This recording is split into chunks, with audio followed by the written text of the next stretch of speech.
All right, welcome to all of you who are joining us for this afternoon's session on Collection Equity Awards in Public Libraries. My name is Liz Morris. I'm an Outreach and Access Coordinator with Region 5 of the NNLM, and I am mindful that we're at the top of the hour.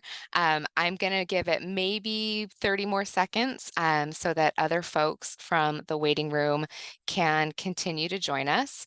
If you would like to introduce yourself in chat, perhaps sharing what your name is, where you work, anything you'd like to share about yourself, please feel free to do that in chat and we'll get started in just a few seconds.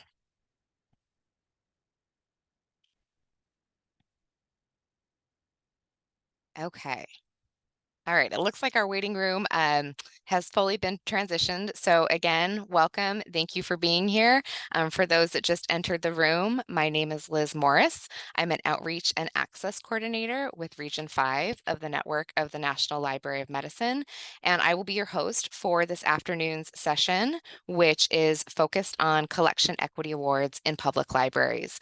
We have a really great panel of public library speakers that I will be introducing very shortly. But before we do that, I would like to go over just a few housekeeping things. So we do have a captioner in the room today. If you would like to enable captions, you can click the Show Captions button on the bottom of your toolbar, or you can also click on the three dots that say More and enable captions there.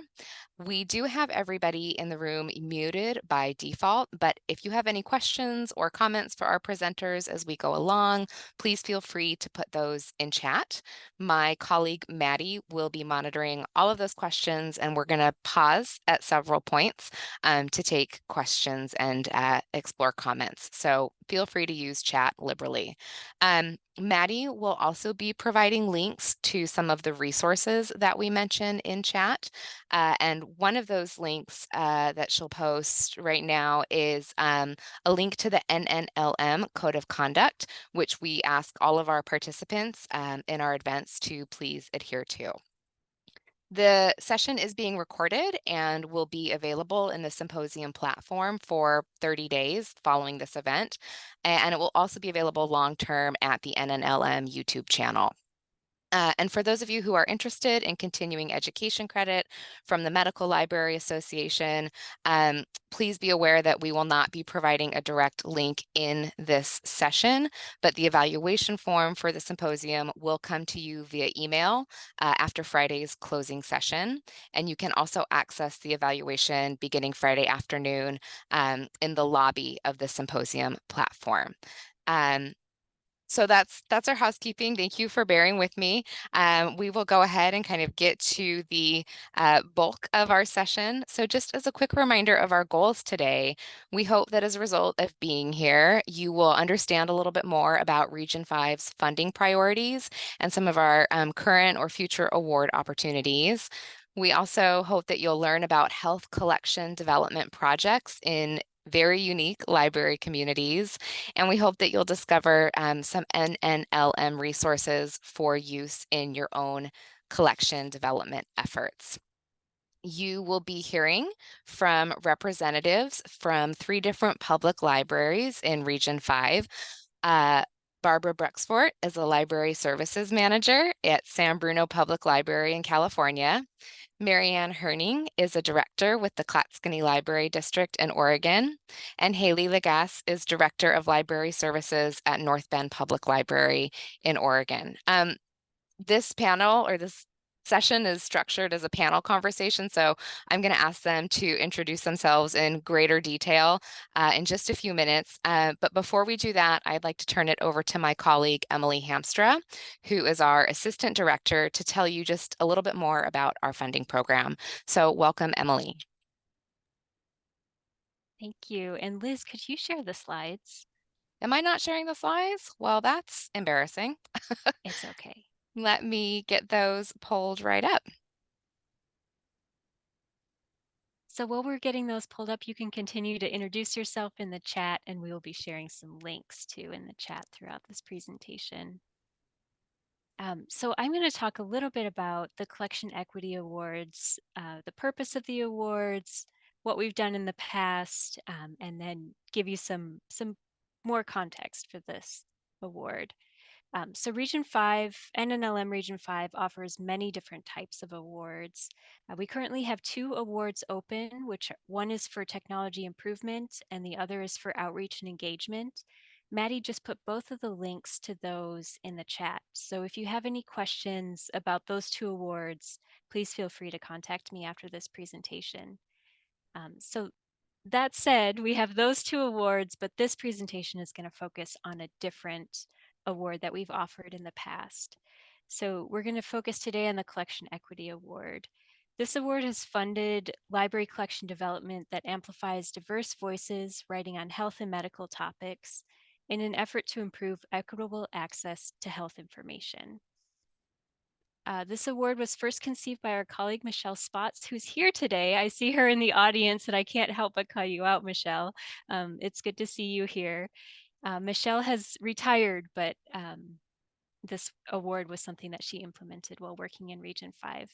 And this award has been adopted by other NNLM regions. Over the past, oh, next slide, please.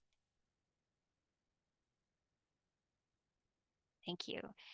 So over the past 3 years, NNLM Region 5 has awarded collection equity awards to 43 different member organizations. So the map on the right shows the 6 Region 5 states, and the numbers in the circles represent how many awards we've given to member organizations in each location.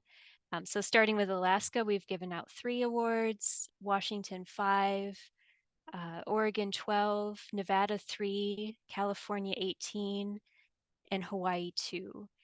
We have not awarded any collection equity awards to libraries in the US territories and freely associated states in the Pacific because we haven't gotten applications from there. So if you're watching this and you're from one of those locations, I really encourage you to apply for this award when it's open.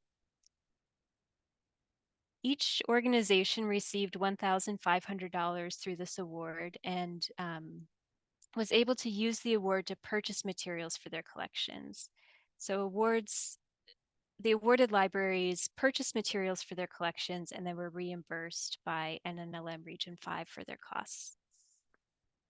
We don't currently have open funding for collection equity awards, but we hope to in the summer or fall of 2024.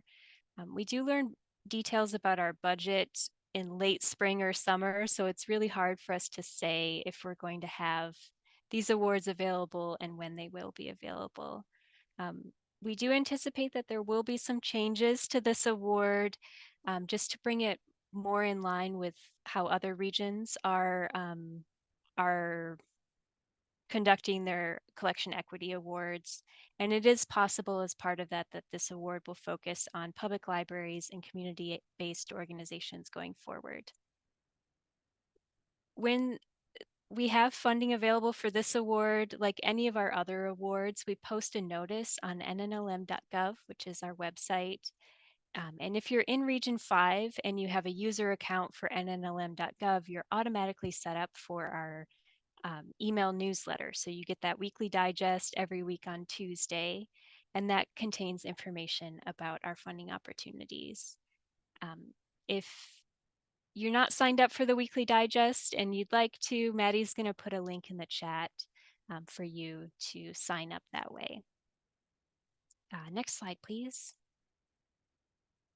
As a final report for the Collection Equity Award, awardees submit a bibliography of materials that they purchased through the award to the NNLM Region 5 office, and then we compile those bibliographies into the Diverse Voices Toolkit.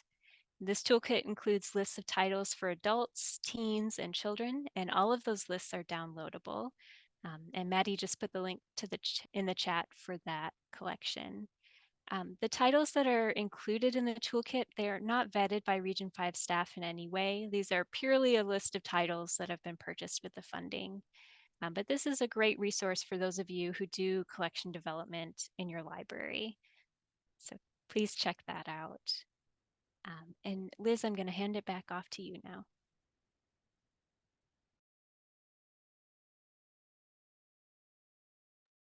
Thank you so much, Emily, for that excellent overview. Emily will be available in chat if folks have questions about anything she shared. Feel free to post them there. So with that context in mind, I think it's time to hear from the libraries that have implemented this award. So as I mentioned, this is a panel. We're going to round robin on a few different discussion questions. And for this first question, Marianne, I would love to start with you. If you are willing to share a little bit about your library, your role, and the community you serve, please do. Thank you so much, Liz. I'm so excited to be here today, and I want to give a special thank you to Michelle for instigating this award because it's been just life-changing for our library. So I have been the library director for 2.5 years here in Clatskanie, Oregon. We're a special district library which serves a rural and very medically underserved community. It's about an hour to the nearest medical clinic, hospital for our folks. We have a service area of about 6,000 people, and we have a 19% poverty rate. So roughly 1 in 5 of our patrons, which is pretty high. But it is an amazing community full of really great people, and we want to do whatever we can to get them the resources they need. So this grant has been just amazing for us, and we're so thankful. Thank you so much for telling us more about your community. Um, Haley, can we hear from you about where you are and what you do?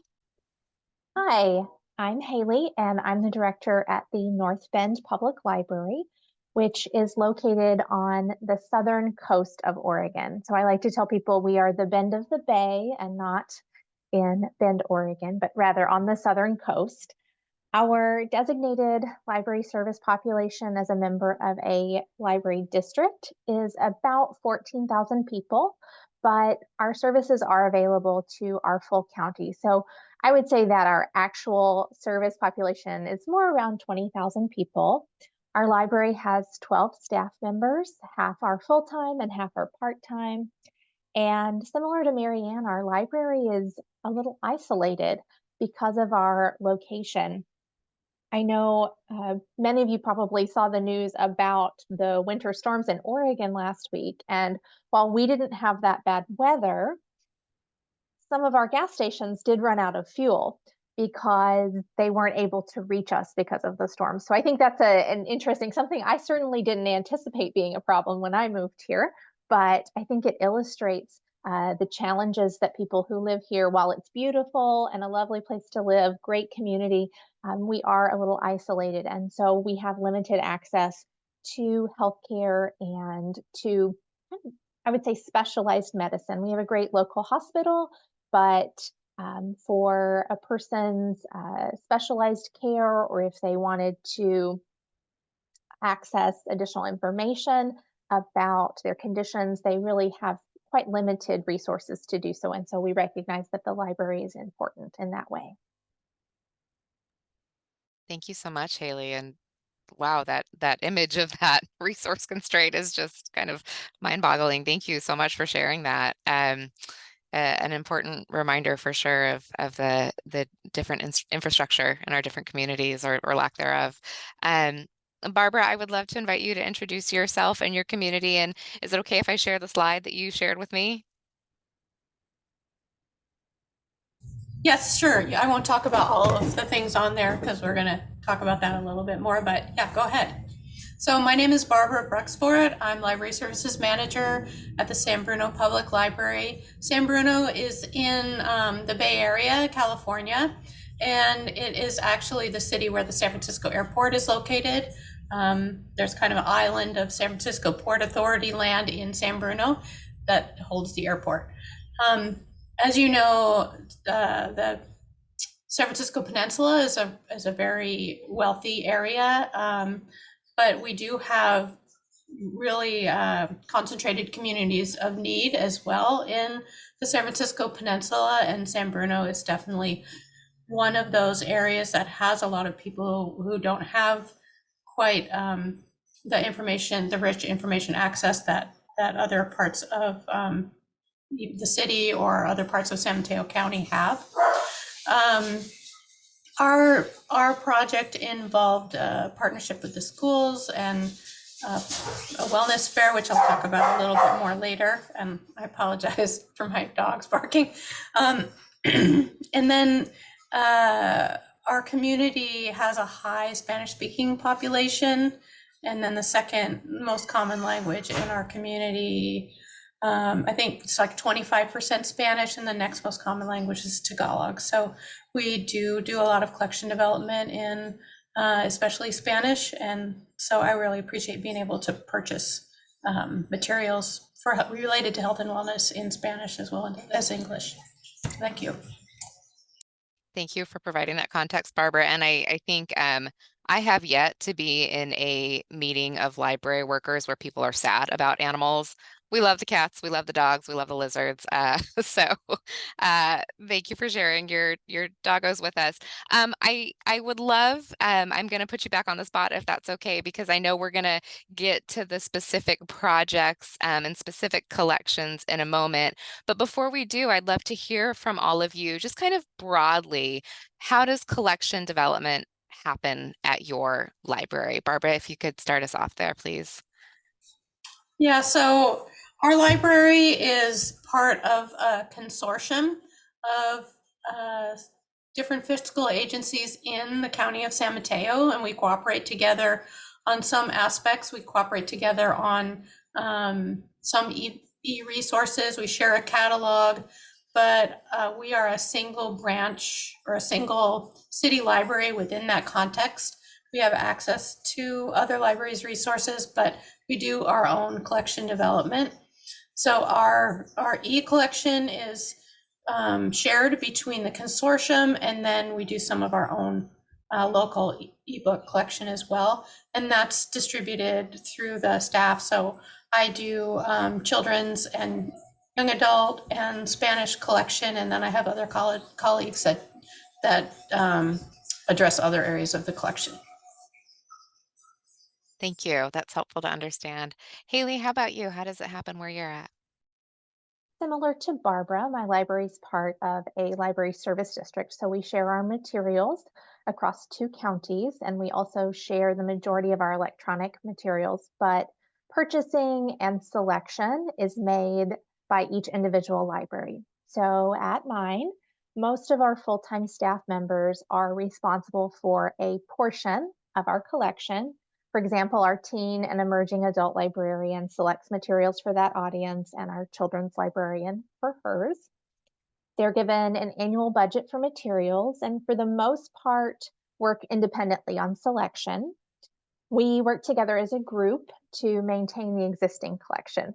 And as the director, I would say that I generally take the lead on weeding the collection, because that's a task that frequently gets pushed down the road. And so I'll talk a little bit more about the impact that that had on my library and why this award was so important to us. Thank you, Haley. And if folks have any questions about collection development at libraries, please feel free to pop them in chat and we can get to them in just a moment. But Marianne, how does collection development happen where you're at?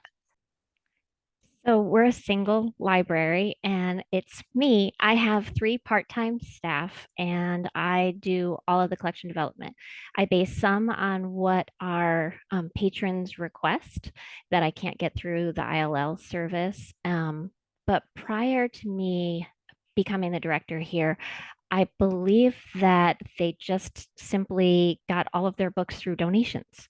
So it appeared that close to 60% of the books that I had here in the collection when I started were books that were very graciously donated by our community, but might not have been vetted in any way, shape, or form to see if they created a cohesive collection, had important, relevant and fresh data. And my library came to existence 50 years ago, and I would say that the bulk of the collection that I inherited was from about the time that it started. The average age of our collection, especially our nonfiction, was 40 years. When I got here. So weeding had to take the #1 priority, as we had books that were frankly dangerous on the shelves, especially when it comes to, health and medical information. I come from an academic library background before this, so I did take lots of pictures of them and sent them to my colleagues, and I was like, oh my word. I like to say that we still had featured prominently, and also as a fairly new book, we had MySpace for Dummies when I started. And again, that was 3 years ago. So collection development is like became the very first thing that I had to do when I started here, was weed out all those bad ones and start fresh. So, and like I said, and I'm singly responsible for all of that collection development. Wow. Thank you so much. That MySpace example is I think a great indication of how important, like timely, relevant resources are, particularly when it comes to things like health information. So really appreciate you providing that perspective. I'm going to pause really quickly. Maddie, have there been any questions in chat that we can address at this point, or shall we carry forth? I am not seeing any questions at this point.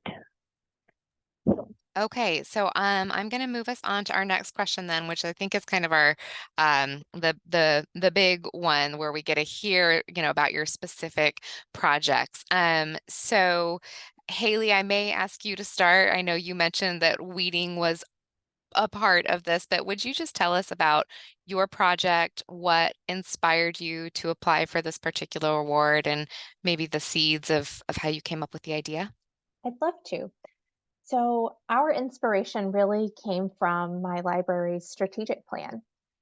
Our community had identified that it was important for the library to be an information source for health and behavioral health information.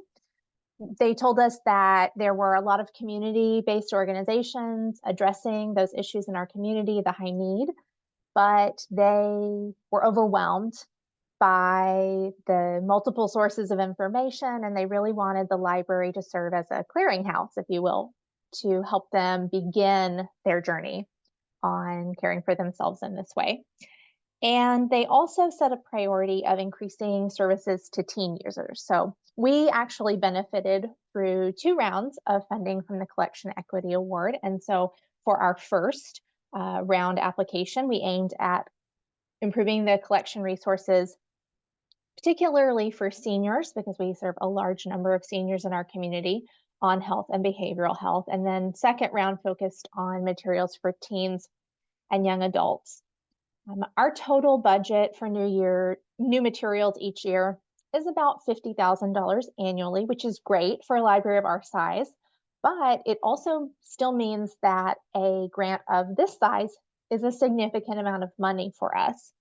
And we're always looking for ways to supplement that budget. During the library's pandemic closures, we took on a major weeding project for the nonfiction collection, which hadn't had any significant maintenance since probably around 2015, prior to my time starting here. And even after weeding the collection in nonfiction, I found in preparation for applying for the award, I did some searching and found that in our nonfiction health information section, about half of the titles in that section were at least 10 years old.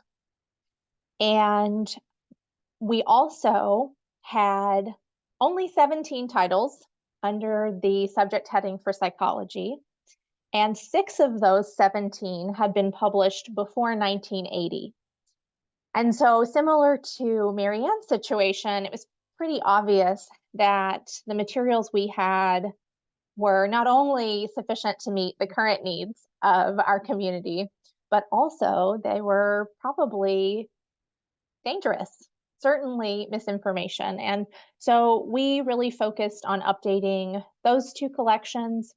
And we also made an effort to add fiction and memoirs, because those are very popular circulating items in my library, that featured people with disabilities. And we wanted to have some additional representation in our collection, particularly focusing on works that were written by people who are disabled. So that was the inspiration. for our award, the community. And then our actual idea for applying was really rooted in the actual statistical information from our collection that I was able to find. Well, thank you for sharing that information with us as well. I think it's always fascinating, that kind of, retrospective look at what has been and how it's going to inform about what needs to be next. So thank you for sharing that with us. Marianne, I know you also mentioned that like weeding was part of your project. Can you tell us a little bit about the genesis for your project and what it entailed? Yes, thank you. My experience mirrors Haley's so closely, both in the targeted audiences that we went for both our initial grant and the supplemental amount. But yes, as most librarians can attest to, when you undergo a huge weed like we did, so I in 6 months weeded 11,000 books, which most of it, when I talked to our state librarian, he was like, I hope you're doing it under the cover of darkness or else they're going to come after you with pitchforks. And I said, no, I have plenty of data to show that most of it, I mean, it hadn't circulated. We know all those things to look for when we're running our collection development reports. And I mean, forget has it circulated within 5 years. I had things that had never circulated in the entire time since it had been donated to us in, say, 1985. So it was pretty easy. And so in my first year here, because they really hadn't been doing any collection development, I inherited a budget for a full fiscal year before I had any opportunity to make changes to it for collection development of $5,000. And again, I had just almost completely decimated the collection. So we had a lot of empty shelves. Luckily, we all know about facing things out and making them pretty and spacious. And that was super helpful for people to not see so much of a change at first.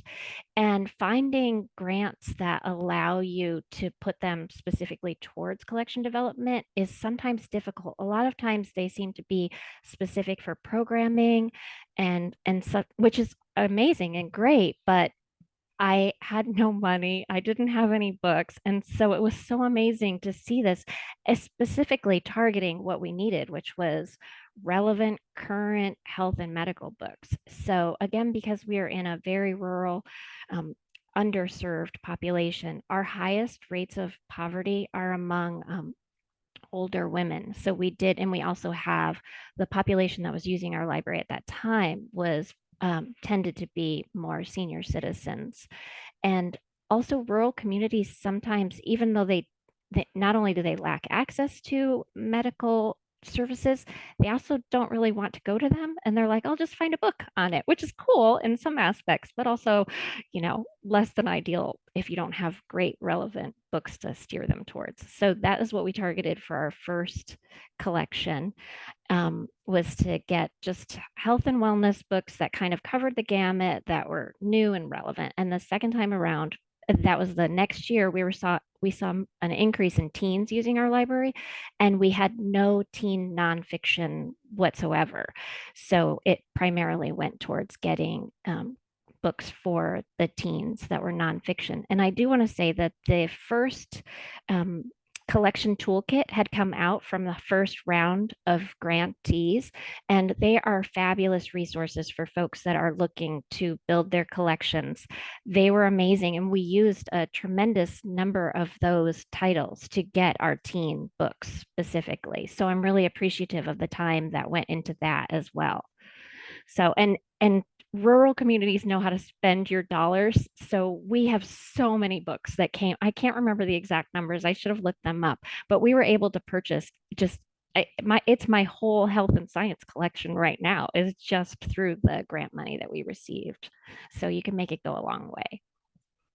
Thank you so much, Marianne. And I'm so happy to hear that collection development toolkit created like a virtuous, positive feedback loop for ongoing efforts. And that, you're able to address the needs of senior population, teens, a whole gamut of library users. So, and just so people know, our next question is gonna be about impact. We'll kind of dig in a little more on community impact. But before we get there, Barbara, I'd love to hear from you the kind of scope of your project and how you kind of identified the need or opportunity. And please let me know if you'd like me to go back to that slide.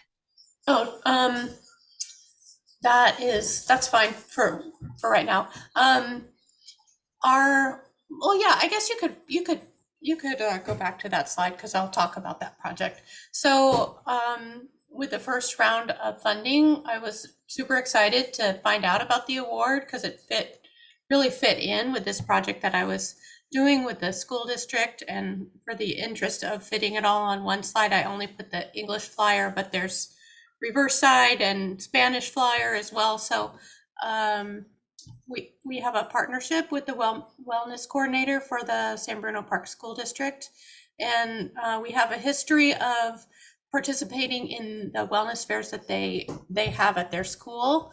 But at this time, they were not able to do any events with any outside people on campus. Like even they weren't having parents come in on campus yet. So she approached me to do the wellness fair at our library. And we have a location that's right in the walking path for pickup time for one of the schools.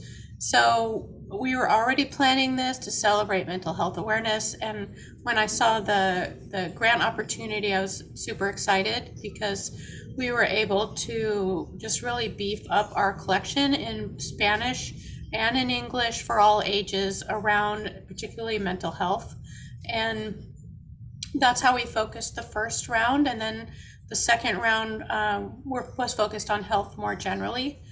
Most of our collection development with this grant went to ebooks on our Overdrive Advantage collection. So that's the San Bruno kind of subset of our Peninsula Library System ebook collection. And then to Michelle's question about are people borrowing those books? Yeah, yes, they are. And we do share our ebook collection with the other members of our consortium.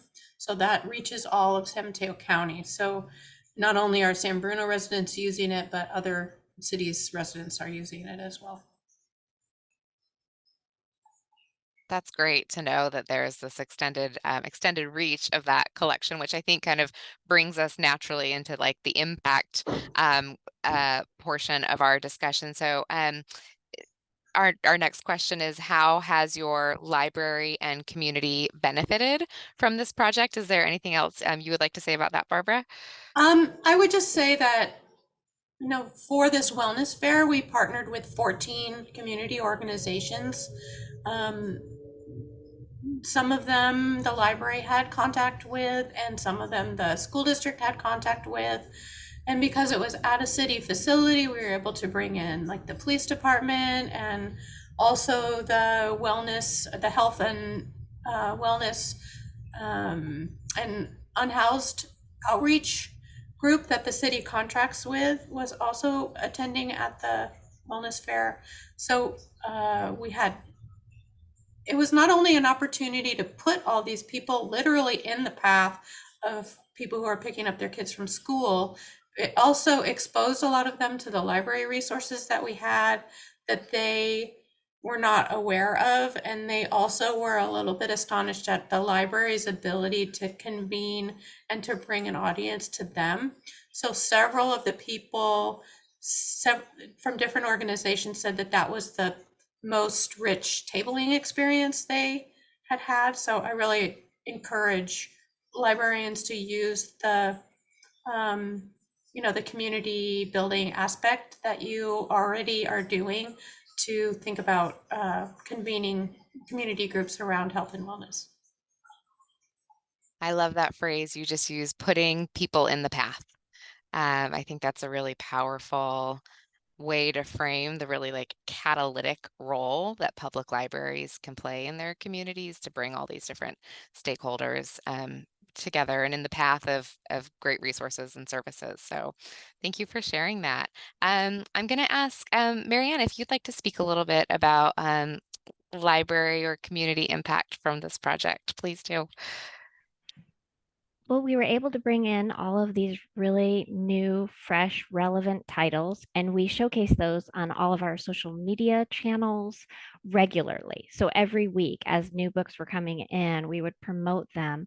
And I think that when you start devoting resources in a way that they haven't been allocated in the past, and then you're showing, it just it's hard to tell how that impacted the folks because it was people hadn't seen new books in such a long time, and everyone was like, wow, you just bought these. And it was like, yes. So we got to say, well, yeah, we got this grant, and we just started seeing so many more people actually come to the library because people had stopped coming to the library because it always had the same books, it had the same look, it wasn't fresh or relevant, or it really didn't have anything. I really inherited kind of a little sad space that certain segments of people liked because it was really quiet and nobody used it. And you could come and read the newspaper because they did get the newspaper. And now we've just, I mean, this was really the first grant that I got, and it was the catalyst for everything that has happened to our library in the last 2.5 years. Thank you, Barbara.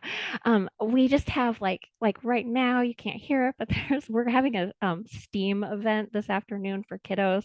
There's like 8 million kids running around my library. Do those folks who used to come and read the newspaper love me? Not as much as they love the previous director. But so our circulation stats in the 2 rounds that we've had this have gone up over 400%. They're getting checked out all the time. Seeing those new fresh books makes people feel loved. It makes people feel like it's like my folks didn't even realize it's their tax dollars that are not being used in a fiscally responsible manner, giving them fresh resources. So I really feel like this was the catalyst for massive change in our library and for folks to just like, there's nothing like going into a section and being like, yeah, not only do we have like one title, we have multiple titles and they're all freshly published and raise the age of our collection tremendously. And it's just like you're proud to be able to show them when they ask for a medical book or something like about psychology, or that we have them on the shelves and they're new and they're fresh and they look great. And then when our teen books came in the next year, they definitely felt like someone cared about them and cared about their needs. And everybody is well aware of what is happening in rural communities with certain books and book challenges. And we brought a lot of those titles in, and we're having great tremendous response from people. They're like, wow, thank you for realizing that these issues happen in rural communities too. And the teens are really excited that they have resources that they can use and that we care enough about them to make them new. I think after a while, when all you've seen are these, like I said, well-intentioned donations, but that's all that gets put on the shelves, it sort of makes you feel like people don't care enough to be buying new things for you. And so we have teens using the library all the time and they check out books. So every time someone's like, kids aren't reading, I'm like, yes, they are. They're reading if they have good, great titles. And yeah, so like I said, 400% in 2.5 years. So we definitely have people checking out books. That's phenomenal, Marianne. I hope everybody's giving claps at their desks. I think, A, those circulation stats are really impressive, but B, what you shared about like creating this sense of care in investing in your collection is a direct investment in your community and feels kind of like an infusion for the library of like, we are here, we see you, and we care. And I think that's such a powerful sentiment. So thank you for sharing that. I'm really glad to hear that. Haley, I'd love to hear how your library or community benefited from this particular project. Like Marianne's, the parts of the collection that we improved are being used. Just last week, I did a check, and it looks like adult psychology now has the second highest circulating turnover in nonfiction.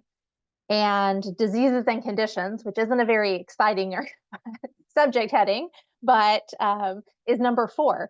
So the things that fall in the middle are cookbooks and gardening books. And, I don't really have the expectation that they're going to beat those 2 things out, but I think it's really amazing that the two areas that we really used this grant to focus on are performing so well and are being utilized so heavily.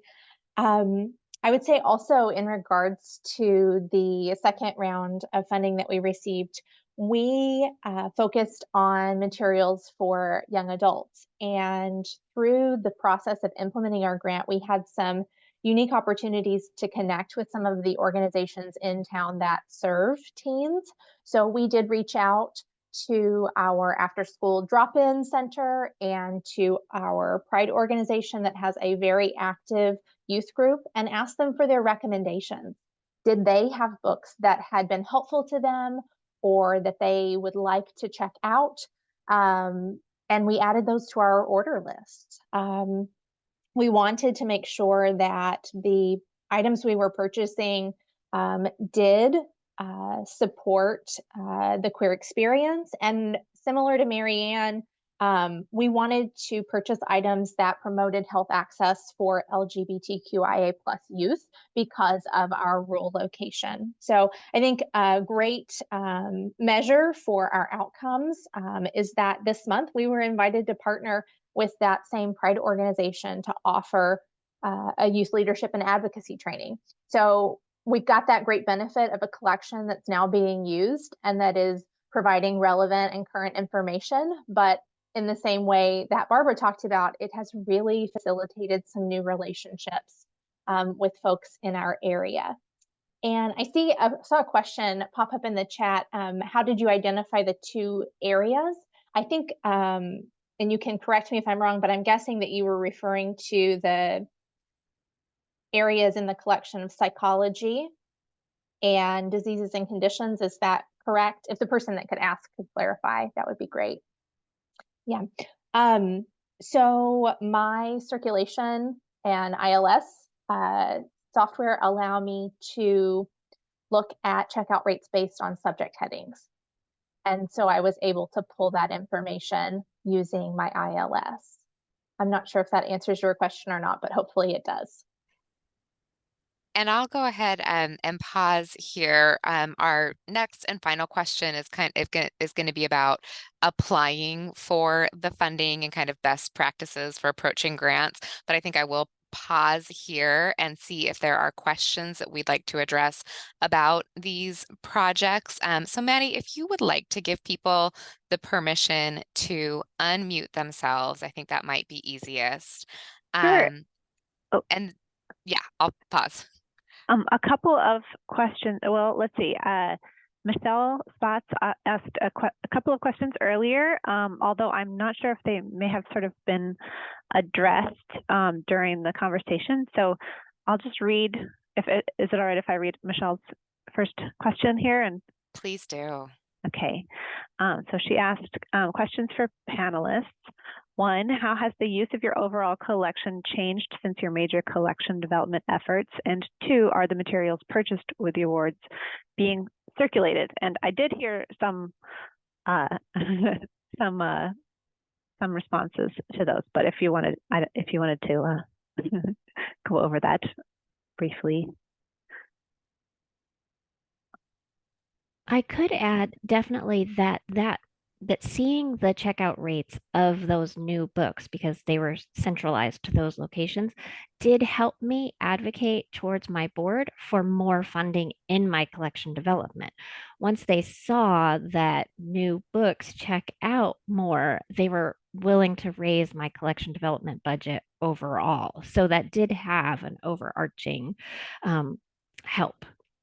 And it was good stats to start with.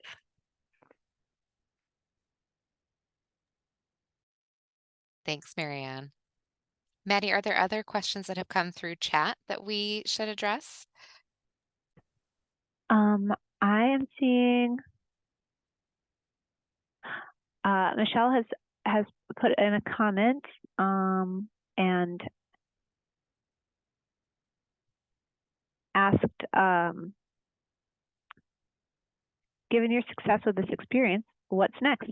And also just FYI, I have allowed all participants to unmute themselves. So if anyone wants to unmute themselves to ask a question after this questions, that is fine. Okay, so just to reiterate, I feel like a question is, we've had great success with these projects. What's next? So would maybe, well, I'll let panelists self-select. Would anyone like to address that?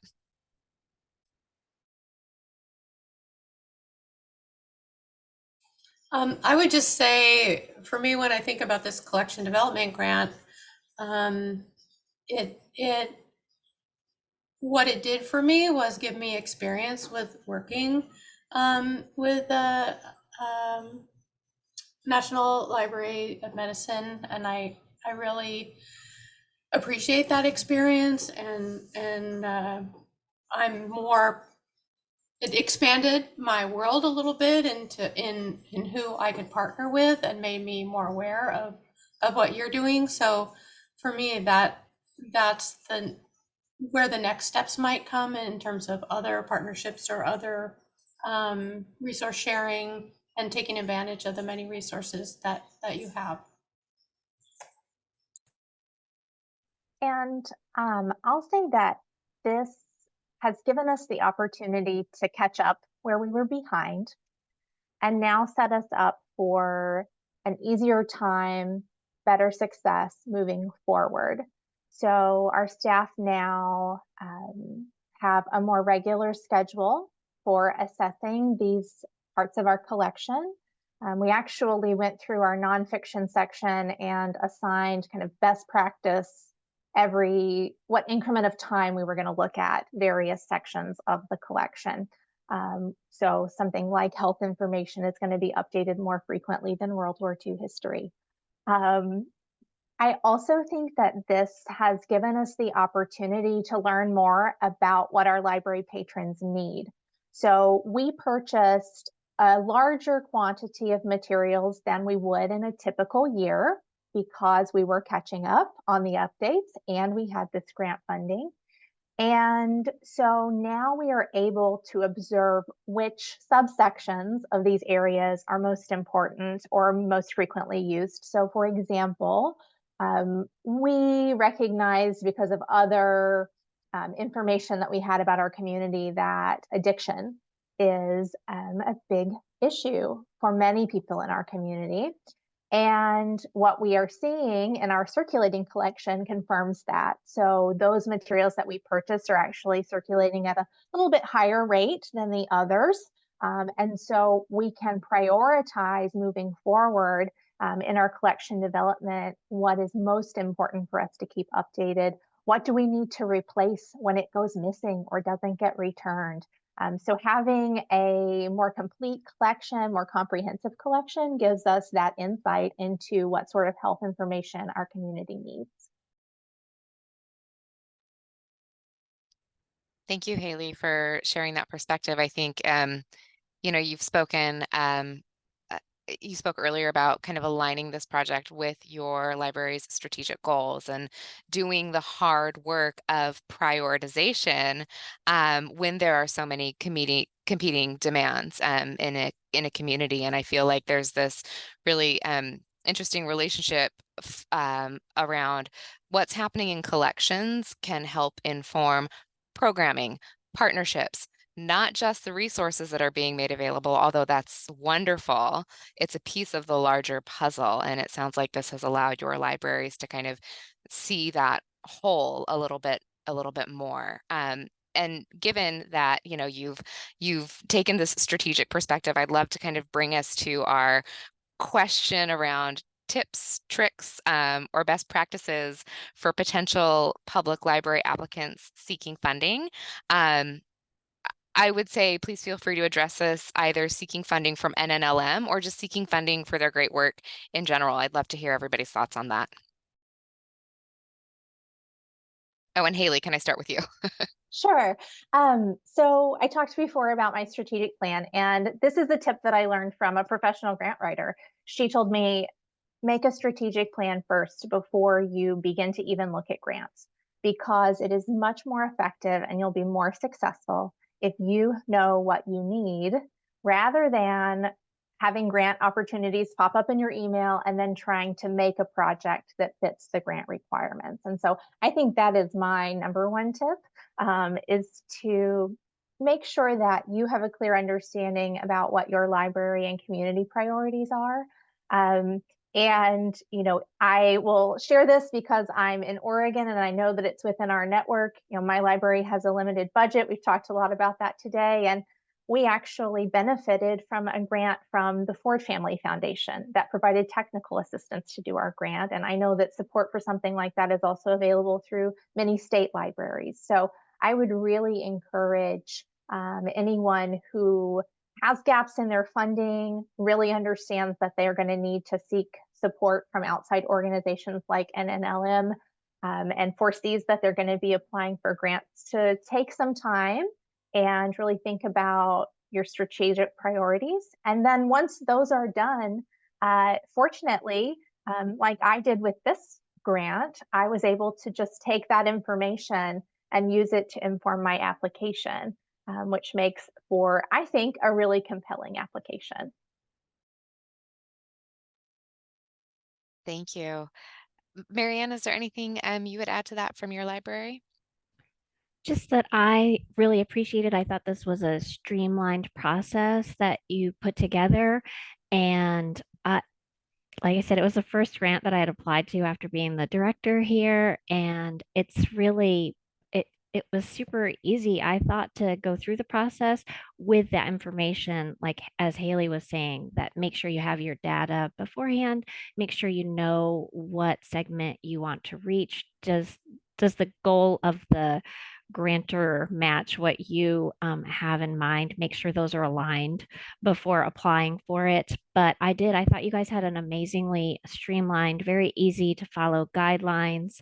And I really appreciated that, because sometimes there are a lot of hoops to jump through, which I always appreciate. I'm so happy when anybody's giving money, but I really appreciated that it was a really great process. Just the communication all around from everybody was quick and wonderful. So if anyone here is hoping to apply for some of that great funding that you guys have available even right now, even if it's not the collection development, that they reach out, because everyone was so wonderful answering all my questions right away and making sure that I was supported through the process. So definitely a great grant to go out for if you're looking for that like first one and you're not really sure. And sometimes it can seem daunting to apply for grants, but you guys made it a really great process and I'm so appreciative. Thank you, Marianne, for those kind words. I think as a point of acknowledgement and clarification, every region in NNLM has their kind of own funding program and awards that they offer.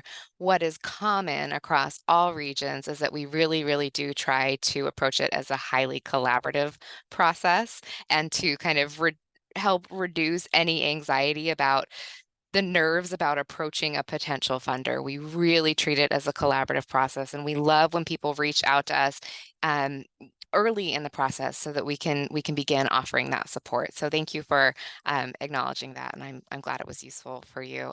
Barbara, is there anything else you'd like to add, either tips or tricks or just perspectives you'd share on applying for funding? Well, Marianne pretty much said what I was going to say. Especially, I have a fair amount of experience applying for grants, and if you've read some of the grants that might have IMLS money attached, and those are quite technical and have a lot of hoops that you have to jump through. This grant was fairly simple to apply for, and my questions were answered right away. If something I submitted wasn't quite what was needed, that I got that feedback right away and in a very friendly way. So I appreciated that the amount of work the grant was definitely sometimes getting the grant is almost as hard as administering it, and that was definitely not the case here. So I appreciate all the thought you put into it to make it streamlined, and I would encourage people to apply. Thank you so much. Well, we are so grateful that all of you applied and participated in these projects, and to all the other applicants and partners we've had through our funding program, Collection Equity and beyond. It's really a thrill for all of us to be able to work closely with our library stakeholders and the communities you serve. We've got about 5 minutes left, and I do want to speak about a couple more resources before we sign off, but I also want to pause and see if there are questions in chat that we should address, or if anybody would like to raise their hand and ask a question, please feel free.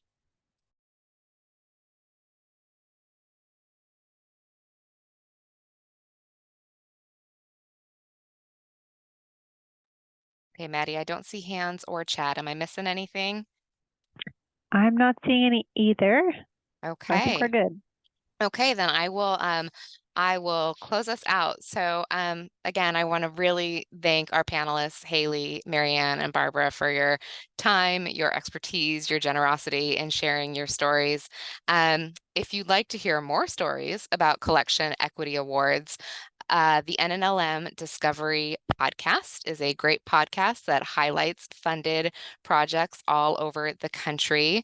There are a couple of episodes that have been done specifically about collection equity projects in libraries across Region 5. So Maddie is going to pop into chat the links to the podcast, as well as the links to those specific collection equity episodes. In addition to our collection equity stories on the podcast, we also have a free on-demand class, which is focused on consumer health collection development. I'm going to ask Maddie to pop the link to that in chat as well, because it's a great thing that you can look at your own pace, or maybe share with colleagues or staff members to kind of brush up consumer collection development skills. So with that, I think we've reached the end of our program. Again, thank you all for being here. I've put the email to Region 5 on the screen, nnlm@uw.edu. Please feel free to reach out at any time with questions about our funding program or anything else. Thank you all so much for being here today. Enjoy the rest of your afternoon.